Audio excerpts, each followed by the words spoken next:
السلام عليكم ورحمة الله وبركاته، اخواتي وحبايبي اولى اعدادي. بسم الله، يلا نحل الدرس الثاني من كتاب المعاصر القوة والاسس الجزء الثاني. لايك يا باشمهندس واشتراك وشير الفيديو مع كل اصحابك، ويلا بينا سامي بسم الله.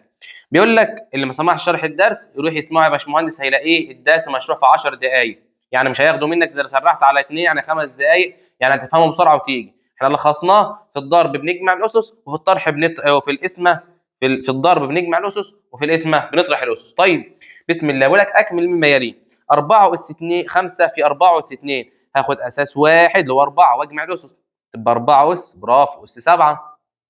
طيب 4 اس 5 على 4 اس 2، هاخد اساس واحد واطرح الاسس، 5 ناقص 2 3. طيب 5 اس 3 في كام؟ يدينا 5 اس 7. قلت لك لما يكون عندنا ضرب ومدينا الناتج بطرح، يعني المفروض تكون 5 هطرح 7 ناقص 3 4.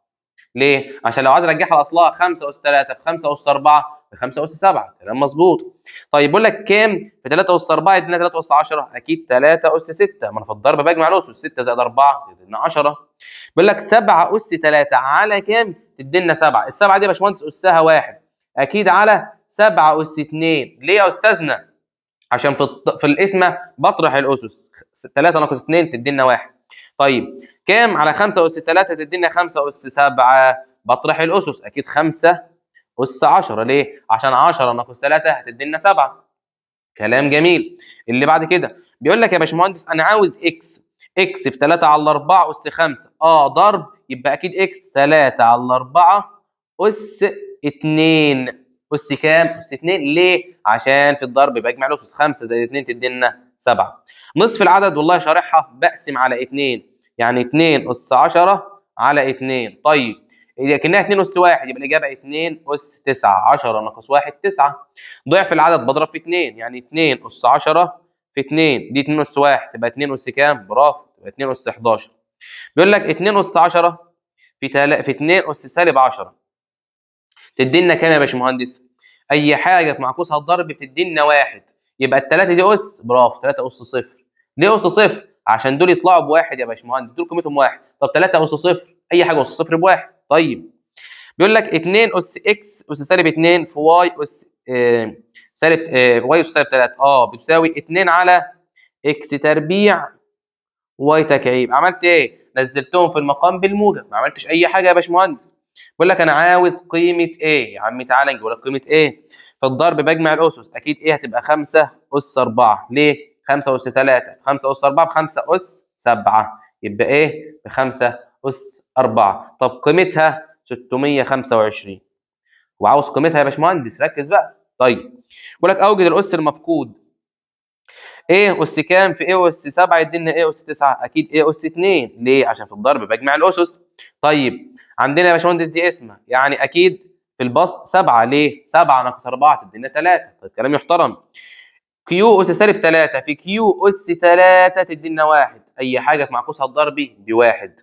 طيب دي اس سالب 3 على دي اس كام؟ تدينا دي اسها 1. طيب سالب 3 ناقص كام؟ تدينا 1 ناقص سالب 4. تقول لي ازاي يا باشمهندس محمد؟ سالب 3 ناقص سالب 4 يعني سالب 3 زائد 4 تدينا 1 يا باشمهندس، اللي هي دي اس 1، يبقى الاجابه سالب 4. طيب بقول لك اوجد قيمه كل مما ياتي. قيمه، ركز معايا. بقول لك يلا بقى نركزوا. في الضرب بجمع الاسس، طب يلا بينا. تبقى 5 اس 11 على 5 اس 10. طب في القسمه بطرح الاسس، يبقى 5 اس 1 تطلع بخمسه يا باشمهندس. طب اللي بعد كده 2 اس كام يا ولا؟ 2 اس 15 على 2 اس 11. طيب يلا نطرح الاسس، تبقى 2 اس 15 ناقص 11، برافو، 4. 2 اس 4 ب 16. طيب دي 6. 6 اس 9 ليه؟ 7 و2 على 6 اس 8، برافو. في القسمه بطرح الاسس، تبقى 6 اس 1 تطلع ب 6. طيب دي 7 يا باشمهندس، ما تخافش يا ولا، 7. 8 و3 دي 1، اي حاجه مالهاش اس اسها 1. 8 و3 11، 11 و1 12، يبقى 7 اس 12 على 7 اس 10 تطلع ب 7 اس 2. ما في القسمه بطرح الاسس، 7 اس 2 يا باشمهندس ب 49. اللي بعد كده بيقول لك سالب 3 اس 7 في سالب 3 اس 2 على سالب 3 اس 6. يا عم ماشي انا موافق، تبقى سالب 3 اس 9 على سالب 3 أس 6. طيب في القسمة تبقى سالب 3 أس 3، يعني تطلع بسالب 27. تطلع بكام يا باشمهندس؟ بسالب 27. طيب ركز معايا في دي. سالب 4 تربيع، التربيع بياكل السالب، شرحناها، لكنها 4 أس 2 في 4 أس 8 على كام؟ سالب 4 في على سالب 4 في 4 أس 6، عشان الأس الزوجي هياكل السالب. طيب يا باشمهندس اضرب يلا فوق، تبقى 4 أس 10 على تحت، تبقى يا عم سيب السالب مش دعوه، 4 أس 7. طيب كلام يحترم، تبقى في الآخر سالب 4 أس 3. تطلع بكام؟ سالب 64. دي كده كلها بسالب 64. طيب 2 دي فيها 2 ودي 7 ودي 10 ودي 2 و10 و7. يلا يا باشمهندس اشتغل الاثنين مع بعض، تبقى 2 أس، برافو. هطرح، اقسم يا ولد، دي اسمها 5 ناقص 3 2، 2 أس 2 في 7 أس كام؟ 7 أس 1، 4 ناقص 3 في 10 أس 2، 7 ناقص 5، كل حاجة لوحدها. 2 أس 2 ب4، تبقى 4 في 7 في 100 ب 10 أس 2، 4 في 7 ب 28 في 100 ب 2800 يا باشمهندس. يبقى دي كده ب 2800. بيقول لك يا قلبي بعد كده اشتغل السالب 2 لوحدها يا ولد، تبقى سالب 2 أس 7 ناقص 5 2 في 3 أس 6 ناقص 4، برافو 2. طيب سالب 2 أس 2 ب 4، الأربعة في 9 ب 36 يا باشمهندس. طب يلا ركز معايا هنا، سالب 4 أس 4 ديت يا باشمهندس خليها على كده، تبقى 4 أس 4، أي أس زوجي بياكل السالب، في سالب 4 لكل أس 3 في 4 أس 2 على 4 أس 6 في سالب 4 لكل أس 5، عشان ده أس فردي هيسيب السالب، ده أس فردي هيسيب السالب يا باشمهندس. طب تعالى نحلوها يلا. 4 أس 4 في 4 أس 2 بكام؟ ب 4 أس 6 على 4 أس 6 تطير. شفت بقى؟ 4 أس 4 في 4 أس 2، بجمع بقى الأربعة شبه بعض، ب 4 أس 6 على 4 أس 6 طارت. اتفضل سالب 4 أس 3 على سالب 4 أس 5، اتفضل سالب 4 أس 3 على سالب 4 أس، برافو، أس 5. اتفضل في الآخر خالص سالب 4 لكل أس، برافو، سالب 2. 3 ناقص 5، ركز، 3 ناقص 5. طيب دي تتعمل ازاي؟ هتتعمل 1 على سالب 4 لكل تربيع، يعني تتعمل ازاي؟ 1 على 16. الإجابة بتاعت دي كده يا باشمهندس 1 على ال 16، عشان التربيع بياكل الأس، بياكل السالب قصدي. آخر واحدة يا قلبي بيقول لك 2 أس 5 في 2 أس سالب 2 في 2 أس 3 في 2، سهلة وبسيطة خالص. خد 2 واحدة، اجمع الأسس 5 وسالب 2 3 على 2 أس 3 وسالب 4، برافو، سالب 1. طيب في القسمة بتطرح الأسس، تاخد 2 واحدة، هتبقى 3 ناقص 1 يبقى 4، هتساوي 16 يا باشمهندس. رقم 10 ب 16. يلا بينا نكمل. اللي بعد كده يا باشمهندس بيقول لك 3 أس 0، أي حاجة أس 0 بواحد، بس سيبها يا عم. خد لي يلا 3 يا ولد، 0 وسالب 1 سالب 1، سالب 1 و2، برافو، سالب 1 و2 1 على 3 أس سالب 2. طيب يلا في القسمة بتعمل إيه؟ بتطرح الأسس، 1 ناقص 2 يبقى ب3، تطلع في الآخر ب 27. ركز يا باشمهندس. طيب يا عم دي سالب 3 في أس 1 في 5 أس سالب 3 في 2 أس 5 على 2 أس 3 في 3 أس سالب 1 في 5 سالب 4، نفس الحوار، كل حاجة مع اللي شبهها يا باشمهندس. يعني السالب 3 مع إيه؟ مع الثلاثة اللي تحت. طيب خلي السالب بره خالص كده، مالكش دعوة بيه. طيب يعني سيب السالب بره، اعتبرها 3، يبقى سالب 3 كده اهو. 1 ناقص 1 يعني 2، يبقى سالب 3 تربيع في ال5 أس سالب 3 ناقص 4 يعني موجب 1، سالب 3 ناقص 4 يبقى زائد 4. ركز بقى، يبقى 5 أس 1 في 2 أس 2، ليه يا أستاذنا؟ 5 ناقص 3، فهمت؟ طيب سالب 3 تربيع ب9، ال9 في 5 في 2 أس 2 ب4، 4 في 5 ب 20، ال 20 في 9 ب 180 يا باشمهندس. كلام يحترم. اللي بعد كده بيقول لك يا عم الحاج 3 أس 4 على 3 أس سالب 5، طبعا الكلام يحترم، اشتغلهم يا عم على عادي، يبقى 3 أس 4 ناقص 5 يبقى 9 في 3 أس سالب 2 ناقص 3 سالب 5. طب في الضرب بجمع الأس تبقى 3 أس 9 ناقص 5 4. 3 أس 4 ب 81 يا باشمهندس. طيب ركز معايا بقى، دي اسم. طيب تبقى سالب 3 أس، ركز، 6 ناقص 3 ب 3، برافو، زائد، ركز، سالب 4 الكل أس 2. ليه؟ في القسمة بطرح الأسس. طيب سالب 3 أس 3 بسالب 27، سالب 27 زائد سالب 4 أس 2 ب 16. طب سالب 27 زائد 16 تطلع يا باشمهندس سالب 11. يبقى الإجابة بتاعت ديت كده سالب 11. وركز، بيقول لك 2 أس 2 زائد 2 أس 3 على 2 أس 4. لها طريقتين حل بس نحلوها بالطريقة السهلة. 2 أس 2 ب 4 زائد 2 أس 3 ب 8 على 2 أس 4 بكام؟ ب 16. طيب 4 زائد 8 12 على 16، يبقى دي 12 على 16.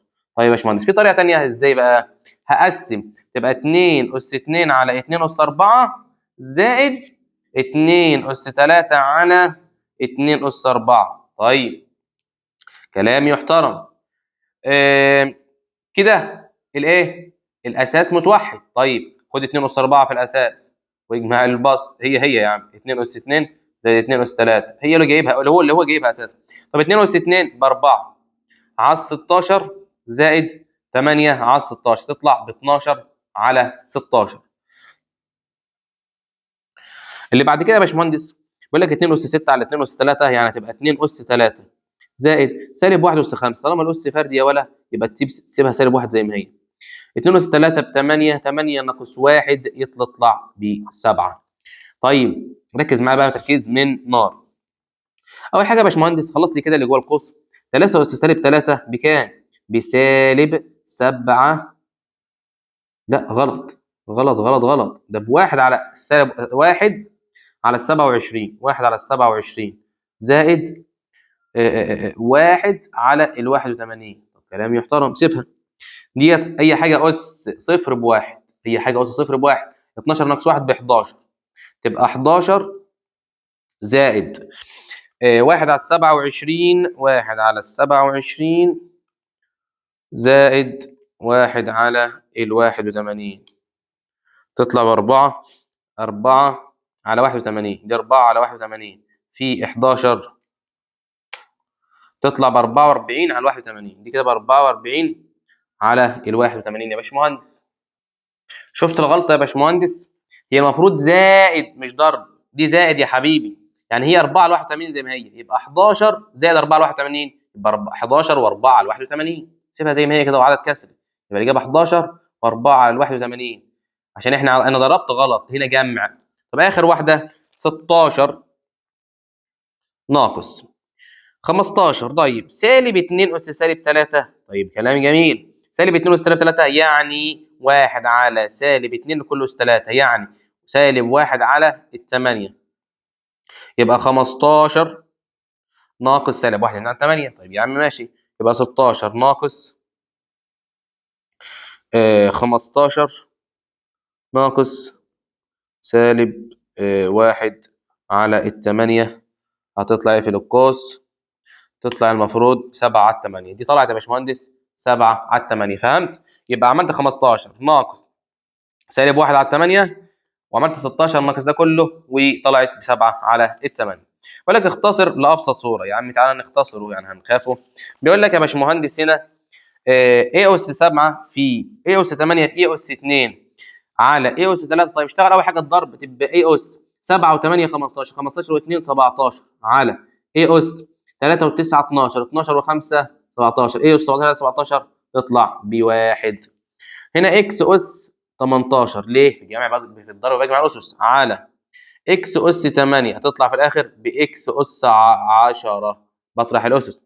هنا يا باشمهندس اي اس سالب 1 و2 1 وسالب 3 تطلع بسالب 2 على اي اس 4 ناقص 4 زائد 4 سالب 7 تطلع بسالب 3. طيب تبقى ايه في الاخر؟ اس هنا قلنا تبقى سالب 2. طيب سالب 2 ناقص 3 تطلع بواحد، يبقى في الاخر بايه؟ دي كلها بايه؟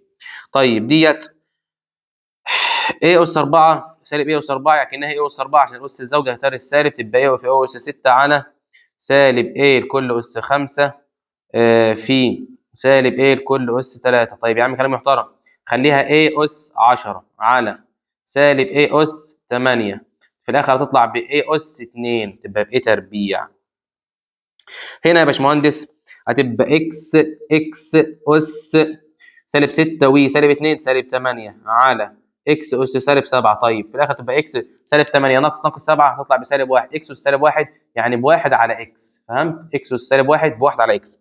طيب هنا تبقى اكس اس دي اس 1 وسالب 2 سالب 1 على اكس اس سالب 3، في الاخر تطلع باكس اس سالب 1 ناقص 3 يعني باكس تربيع، يبقى الاجابه اكس تربيع. يقول لك اختصر لابسط صوره ثم اوجد القيمه. يعني كلام محترم، اختصر لابسط صوره هتبقى اكس اس سالب 6 و2 سالب 4 على تبقى سالب 4 على اكس اس كام بقى؟ سالب 7. طيب سالب 4 ناقص 7 هتطلع ب 3 تبقى اكس اس 3، لا حط اكس ب 2 يبقى 2 اس 3 هتطلع ب 8 يا باشمهندس. بس كده. بيقول لك اختصر لابسط صوره ثم كي. يا عم ماشي، ادي كي هتبقى كي اس 2 على كي اس سالب 3، يلا اطرح 2 ناقص 3 هتبقى كي اس 5، يبقى الاجابه 2 اس 5 تطلع ب 32. بس كده يا باشمهندس، يلا بينا نحله. اختر. يلا بقى يا باشمهندس نحله اسئله اختر وركز معايا. بيقول لك اي مما ياتي يساوي a اس سالب 1 في a اس 3. في الضرب بجمع الاسس، سالب 1 و3 تبقى 2، يبقى الاجابه الف. اللي بعد كده هاخد واحده تبقى y اس سالب 2 ناقص سالب 6، ما تخافش تبقى سالب 2 زائد 6 يعني y اس 4 الف. اذا كان 2 اس 4 في a اس كام يدينا 2 a اس 20 تبقى اكيد 2 اس 16. ليه؟ علشان 4 زائد 16 تدينا 20. اي حاجه في معكوس الضرب بتدي لنا 1، اي حاجه في معكوس الضرب بتدي لنا 1، يبقى 2 اس 5 الاجابه باء. اللي بعد كده بيقول لك بي اس سالب 1 على كام تدي لنا بي اس 10. سالب 1 ناقص سالب 11 تدي لنا 10. ازاي يا باشمهندس؟ ما سالب 1 زائد 11 ب 10، يبقى الاجابه سالب 11. بيقول لك 3 اس 2 في 2 اس 2 بكام؟ 3 اس 2 ب 3 اس 2 ب 9، 9 في 4 بكام؟ 36. طيب عاوزين حاجه ب 36 اللي هي 6 اس 2. شفت فكره حل السؤال الجميله؟ بيقول لك اي حاجه اس صفر بواحد. طيب 1 زائد ربع ب5 على الاربعه. ليه؟ عشان الواحد ده 4 على 4 زائد ربع تطلع ب5 على الاربعه. اذا كانت 5 اس 12 على ايه بتساوي 5 اس 4، 12 ناقص كام يدينا 4؟ 12 ناقص 8 يبقى الاجابه 5 اس 8. بيقول لك 2 اس 4 ناقص 2 اس 3. 2 اس 4 بكام يا ولا؟ ب 16 ناقص 2 اس 3 ب 8 تطلع ب 8. طب ال 8 دي 2 اس، برافو 2 اس 3. بيقول لك ب بتساوي 6 اس سالب اكس و a ب 6 اس اكس، فان a في b يبقى 6 اس سالب اكس في 6 اس اكس. اجمع لي الاسس يبقى اكيد 6 اس صفر. 6 اس صفر بواحد. الله على السؤال وجماله. اللي بعده بيقول لك نصف العدد. قلت لك نصف العدد يا باشمهندس يعني بتقسم على الاثنين. طيب يبقى 2 اس 50 على 2 هتساوي 2 اس 49. ليه يا ولا؟ عشان دي اسها واحد في القسمه بطرح الاسس. عاوز اكس 2 اس كام؟ عاوز اكس يبقى اكس ب 49. اذا كان ضعف العدد كذا، ضعف يعني بضرب في 2 يبقى 2 اس 11 في 2 دي اس 1 يبقى تساوي 2 اس 12، يبقى اكس هتساوي 12. بيقول لك اي مما ياتي يساوي ثلث العدد. ثلث يعني بقسم على 3 يبقى تلت اكس على 3 يبقى تساوي في الاخر 3 اس اكس ناقص 1. 3 اس اكس ناقص 1 يا باشمهندس. بيقول لك اي ليه؟ عشان دي قسمه بطرح الاسس. اي مما ياتي هو ربع العدد. 2 اس 5. 2 اس 5 يعني بقسم على 4. ربع يعني اقسم على 4. طيب ما الاربعه ديت 2 اس 2. الله على الذكاء، تطلع ب 2 اس في الاخر 3. 5 ناقص 2. ركز يا باشمهندس وما تخافش. اي مما ياتي يساوي 2 اس ايه زائد 2 اس ايه. 2 اس ايه 2 اس ايه. بص يا باشمهندس صلى على النبي، لو 2 اس ايه زائد 2 اس ايه ما يروحش عليك بتجري تقول 2 اس 2 ايه، تبقى غبي ووهبل. دي مش ضرب يهبل، دي مش ضرب. ليه؟ عشان دي جمع. بعمل ايه؟ باخد واحده وازود على اس واحد، يبقى 2 اس ايه زائد 1 ثلث العدد بقسم على الثلاثة، 3 أس 6 على 3 أس 1 يطلع في الآخر 3 أس 5، بطرح الأسس. بيقول لك 3 أس 2 زائد 3 أس 2 زائد 3 أس 2 هتساوي 3 أس إن 3 أس 2 ب9. طب التسعة في 3 بكام؟ 9 و9 و9، 3 9 ب 27. طيب 3 أس كام ب 27؟ 3 أس 3. أربع أمثال العدد 100 أس صفر، 100 أس صفر يا باشمهندس بواحد. طيب أربع أمثال الواحد بأربعة، واحد واحد واحد واحد 4، يعني 4 في 1 ب4. اللهم لك الحمد تم بحمد الله يا باشمهندس. ما تنساش بقى تصلي على النبي وتشترك في القناه وتضغط لايك وتشارك الفيديو مع كل اصحابك، وما فهمتش اي حاجه اكتب لي في التعليقات، وان شاء الله مستمرين. هنخش على الدرس الثالث كده، شرحنا الدرس الاول والثاني بحلهم، وان شاء الله والحمد لله نزل همك. ما تنساش بقى تشترك في القناه وروح شاهدهم وشارك الفيديو مع كل اصحابك. والسلام عليكم ورحمه الله وبركاته، بحبكم في الله.